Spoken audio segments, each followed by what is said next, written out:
हाय focus, हम फिर से आ गए हैं अपने एक नए वीडियो में जिसमें हम आज कवर करेंगे नॉर्म्स एंड वैल्यूज। हमने पहले कुछ सिलेबस कवर कर लिया था। चलिए जल्दी से चलते हैं सीयूटी पीजी के सिलेबस पे बिना टाइम वेस्ट किए कि आज हम क्या क्या कवर करने वाले हैं। आज हम कवर करने वाले हैं नॉर्म्स एंड वैल्यूज। जी हाँ, इसके पहले जितने भी थे हमने सब कवर कर लिया। एसोसिएशन, कम्युनिटी, ये सब हमने कवर कर लिया। आज हम कंप्लीट करेंगे नॉर्म्स एंड वैल्यूज इस वीडियो में। ये बहुत इंपॉर्टेंट वीडियो होने वाला है क्योंकि नॉर्म्स एंड वैल्यूज से सीयूटी पीजी में पहले भी क्वेश्चन आए हुए हैं और आते ही रहते हैं। तो जल्दी से चलते हैं अपनी पीपीटीज। तो बात करते हैं नॉर्म्स की। What are norms? हमें फिर से वही तीनों चीजें इंपॉर्टेंट हैं जो थिंकर्स ने बोला है, थिंकर्स का नाम क्या है और उनके कीवर्ड्स क्या हैं, हमें ये ध्यान रखने हैं क्योंकि सीधे सीधे डेफिनेशन से क्वेश्चंस आते हैं। तो पहले हम बेसिकली समझते हैं नॉर्म्स होती क्या हैं। सो नॉर्म्स जो हैं वो सोशली एक्सेप्टेड बिहेवियर्स हैं। Socially established and socially expected behaviour as information about what behavior is appropriate in a given situation. Meaning of norm. Here we shall look into the various definition of norms. We shall try to know. सबसे पहले समझते हैं sheriff ने क्या बोला। Sheriff ने norms को कैसे एक्सप्लेन किया। Sherif is a thinker. इन्होंने बोला norms as a explain norms as a jointly negotiated rule for social behaviour. यही इनका कीवर्ड है। शेरिफ वो ऐसे बोल सकते हैं कि ये डिफिनेशन है किसने दी है, या शेरिफ या चार डिफिनेशन है तो नॉर्म्स को कैसे शेरिफ ने डिफाइन किया। तो कैसे डिफाइन किया है? Norms as a jointly negotiated rules for social behaviour, the customs, tradition, standard, rules, values, fashion and all other criterias of conduct which are standardize as a consequence of the contact of individual. मतलब individuals के contact पे कुछ social behaviour negotiate किए गए। मतलब जो सबके लिए, जो सबने उस पर कंसेंसस दिखाया है कि ये बिहेवियर अप्रोप्रिएट है सोशलिकली और socially, on the basis of tradition और रूल्स, वैल्यूज, फैशन। तो इन सबके कॉम्बिनेशन को ही हम नॉर्म्स ही बोल रहे हैं। मतलब वो बिहेवियर जो कई सारे इंडिविजुअल के कांटेक्ट पे आने पे बना हुआ है और वो बिहेवियर को सबने एक्सेप्ट किया है, वही है नॉर्म। सिर्फ ने ये बोला। ग्रेनोवेटर ने क्या बोला? ग्रेनोवेटर की रीडिंग आएगी आप जब इकोनॉमिक सोशियोलॉजी पढ़ोगे, पर अभी ग्रेनोवेटर ने क्या बोला? Norms are the, in simple terms, are the shared values, shared ideas about the proper way to behave. Keyword है, याद रखेंगे। पोस्टमेस्ट स्पेयस एंड शेहंगीर ने क्या बोला? इनका कीवर्ड याद रखेंगे। नॉर्म्स एज अ स्टैंडर्ड और a rule that is accepted by members of the group as applying to them self and other group members, prescribing appropriate thoughts and behaviour within the group. वो ही appropriate behaviour जो Sherif बोल रहे हैं उसकी language थोड़ी बदल दी है और कीवर्ड लगभग लगभग सेम है। अकॉर्डिंग टू श्रीटो क्या बोलते हैं? श्रीटो क्या बोलते हैं? Social norms are shared way of thinking, feeling, desiring, deciding and acting. इनका यही है कीवर्ड। सोशल नॉर्म्स क्या है? Social norms are the shared way of thinking, feeling, desiring, deciding and acting which are observable in a regularly repeated behaviour. ध्यान रखेंगे, सेटिरो ने बोला है कि नॉर्म्स जो है, नॉर्म्स को हम ऑब्जर्व कर सकते हैं। Norms are observable and regularly repeated behaviour and are adopted because they are assumed to solve problem. It is also worth, ये लास्ट वाली है, ये आपसे पूछी नहीं जाएगी।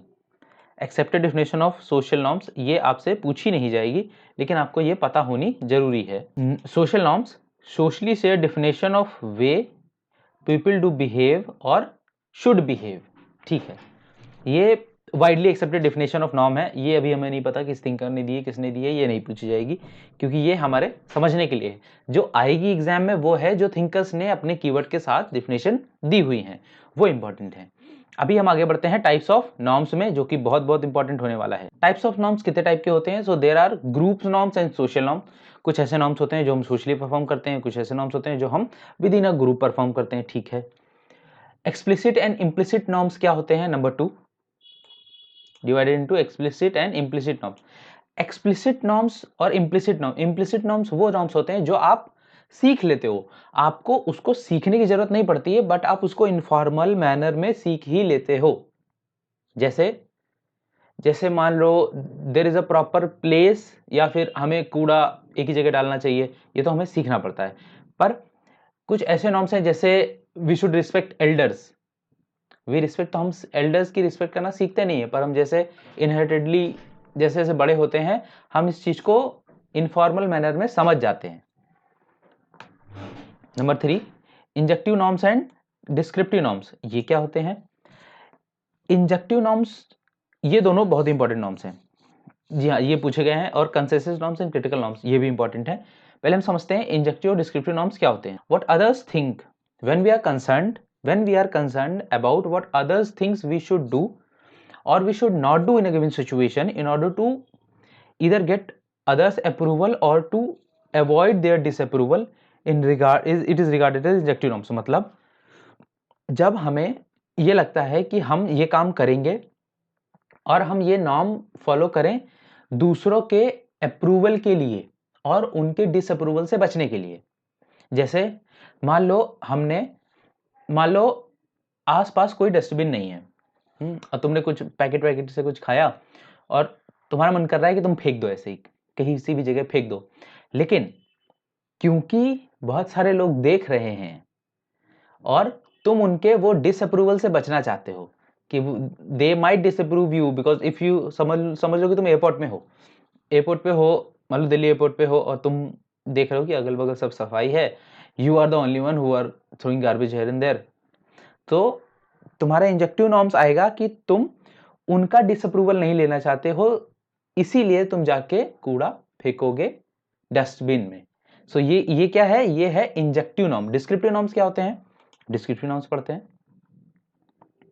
इंजेक्टिव नॉर्म्स पे एक लाइन और इंपॉर्टेंट है। Injunctive norms are based on one's perception of what others believe to be appropriate behaviour.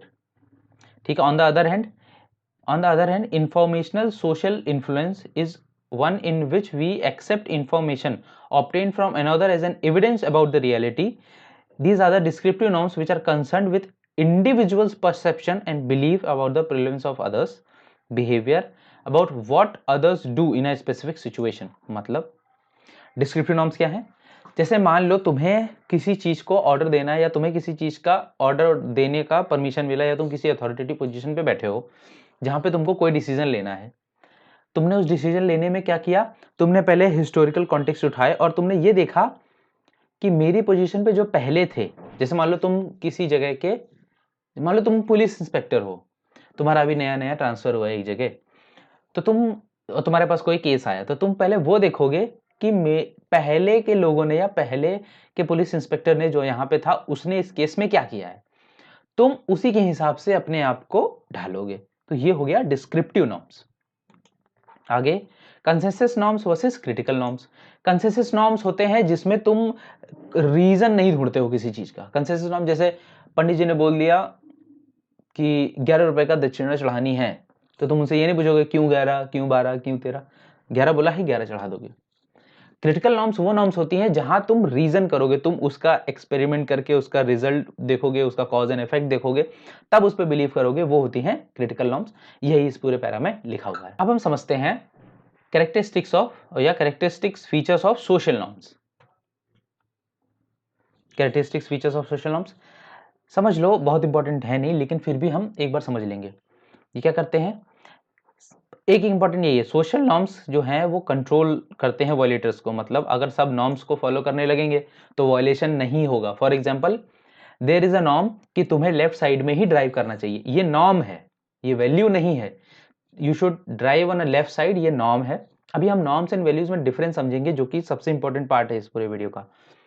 मतलब अगर सब लेफ्ट पे ड्राइव करने लगेंगे तो एक सोशल कंट्रोल बनेगा, एक कंट्रोल बनेगा ओवर वायलेटर्स की जो वायलेट करते हैं, तो हम सोसाइटी को वेल फंक्शन बना सकते हैं अगर सारे नॉर्म्स फॉलो करने लगे।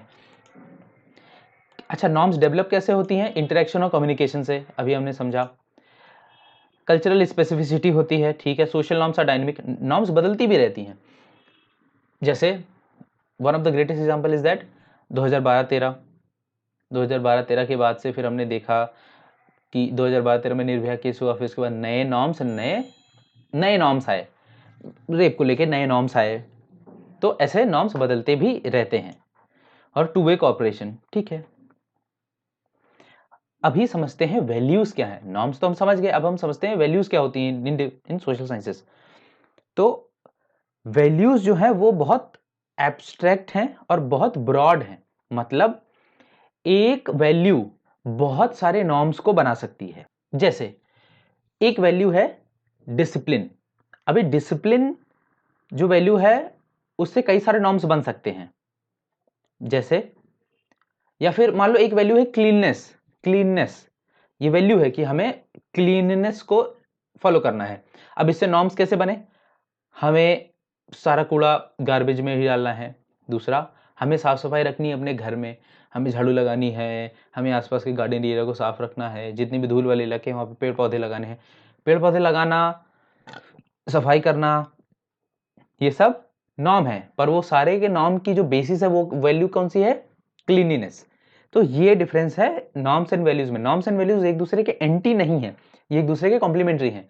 वैल्यूज ही ए मेन कॉज होते हैं नॉर्म बनने का, क्योंकि खूब सारे नॉर्म्स एक वैल्यू पे डिपेंड हो सकते हैं। अभी हम समझते हैं वैल्यूज हैं क्या डिफिनेशन वाइज में। तो broadly speaking, values are conception of a desirability which influences the selective behaviour. ठीक, values may be defined as a criteria और a moral judgement or certain subjective standards through which individual or group distinctions between good and bad, true and false, or between ought to be and not to be। ठीक, क्या करना चाहिए, क्या नहीं करना चाहिए, क्या सही है, क्या गलत, ये वैल्यूज बताएंगी। It shapes the individual personality, social morality and guides individual to be the part of function within distinctive socio-culture system। ठीक है, नेचर ऑफ वैल्यूज ये आप समझ जाओगे। नेचर ऑफ वैल्यूज में बहुत ज्यादा दिक्कत नहीं होगी। जो मेन इंपॉर्टेंट चीज है वो है distinction between values and norms. इससे कम से कम 3 मल्टीपल चॉइस आने ही वाले हैं, नहीं तो एक तो पक्का आएगा जो एमसीक्यू बताएगा नॉर्म्स एंड वैल्यूज में क्या डिफरेंस है। तो क्या डिफरेंस है? जैसे अभी हमने समझा, values are the basis of which norms are found। तो सबसे पहला पॉइंट यही है, values constitute the basis of norms। norms depend upon values and are justified through standards of true, good and beautiful। for example मान लो Protestant ethics और spirit of capitalism में एक value है जिसका नाम है कि अगर तुम भगवान के पास जाना चाहते हो तो तुम्हें पैसे कमाने चाहिए।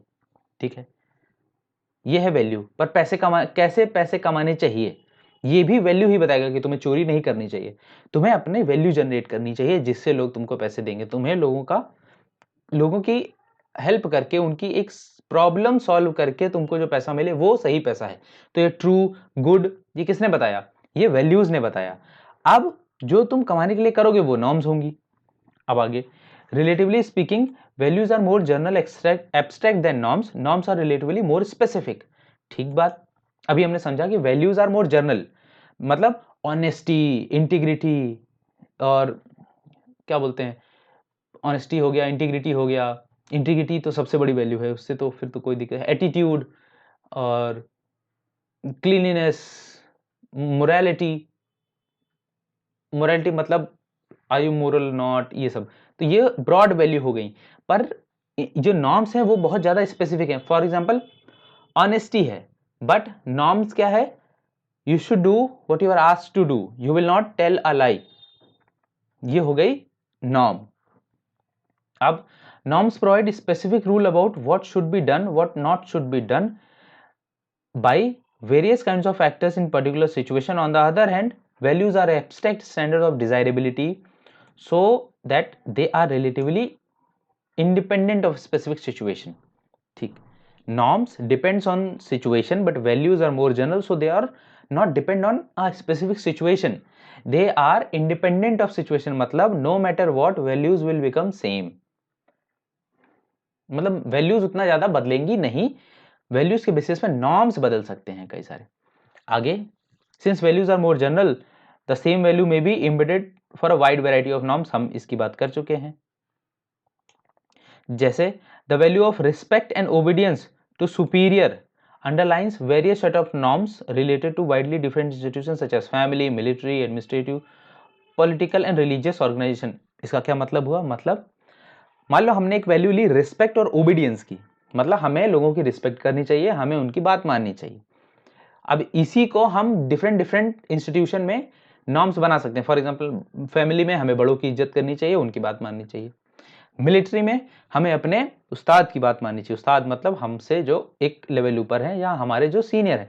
स्कूल में हमें टीचर्स की बात माननी चाहिए, उनका वो भी करना चाहिए। एडमिनिस्ट्रेटिव लेवल में हमें हमारे सीनियर्स की बात माननी चाहिए, ओबीडियंस से रखना चाहिए। पॉलिटिकल और रिलीजियस ऑर्गेनाइजेशन में हमें जो हमसे बड़े हैं या जैसे मान लो जो पुरोहित हैं, हमें उनकी बात मानना चाहिए। एमएलए में एमएलए बात मानेंगे, एमपी साहब की, उसके ऊपर सीएम, फिर उसके ऊपर पीएम। तो देखो एक ही वैल्यू अलग अलग नॉर्म्स को बना सकती है, ठीक है। लास्ट में क्या लिखा है, on the other hand it is not unusual for a particular norms to embody simultaneous and a number of separable values, ठीक। For example, the norms which forbid cheating in an exam are based on a several values such as those of honesty, achievement, equality of opportunity and pursuit of knowledge, ठीक है। ये आप समझ जाओगे। अभी norms and values खत्म होता हुआ, नॉर्म्स एंड वैल्यूज खत्म होता हुआ, अभी हम सीधे बढ़ेंगे यूनिट 3 पे। इसके नोट्स, इसके पीडीएफ, इसके एमसीक्यू देखने के लिए टेलीग्राम का लिंक है, जल्दी से जाके ज्वाइन करें। डिस्क्रिप्शन में भी है और डिस्क्रिप्शन में भी मिल जाएगा और चैनल के डिस्क्रिप्शन में भी मिल जाएगा। जल्दी से जाके ज्वाइन करें और एमसीक्यू जरूर लगाने हैं, एक बार नोट्स जरूर पढ़ने हैं, नोट्स और कंसाइज हैं। और अभी हम यूनिट 3 में मूव करेंगे।